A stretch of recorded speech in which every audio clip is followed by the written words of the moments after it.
ചരിത്രദൌത്യം പൂർത്തിയാക്കിയ ശുഭാൻഷു ശുക്ല ഉൾപ്പെടെയുള്ള ആക്സിയം സംഘം ഭൂമിയിൽ മടങ്ങിയെത്തി. കാലിഫോർണിയയ്ക്കടുത്തുള്ള കടൽപ്പരപ്പിലാണ് ഡ്രാഗൺ ക്രൂ മൊഡ്യൂൾ ഇറങ്ങിയത്. 7 ദിവസത്തെ നിരീക്ഷണമാണ് ദൌത്യസംഘത്തിനായി പ്രത്യേക കേന്ദ്രത്തിൽ തയ്യാറാക്കിയത്.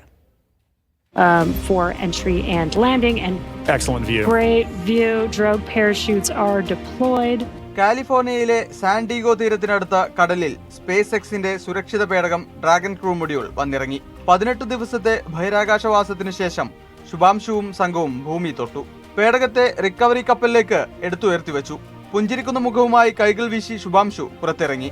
And we've got our pilot Shubhanshu Shukla as our second crew member exiting the spacecraft. And some big smiles, as you said. ഇന്നലെ മടക്കയാത്ര ആരംഭിച്ച് 22.5 മണിക്കൂർ പിന്നിട്ടാണ് യാത്രികരായ Shubhanshu, Peggy Whitson, Slawosz Uznanski, Tibor Kapu എന്നിവർ ഭൂമിയിലെത്തിയത്. 2:30 ഭൗമാന്തരീക്ഷത്തിലേക്ക് കടന്നത്. സുരക്ഷിതമായ സ്പ്ലാഷ് ഡൌണിന് ശേഷം നാസയുടെ പ്രത്യേക നിരീക്ഷണ കേന്ദ്രത്തിലേക്ക് സംഘത്തെ മാറ്റി. 7 ദിവസങ്ങൾക്ക് ശേഷമാകും ദൌത്യസംഘം ഇനി യാത്രാവിശേഷങ്ങൾ ലോകത്തോട് പങ്കുവയ്ക്കുക. News desk media 1.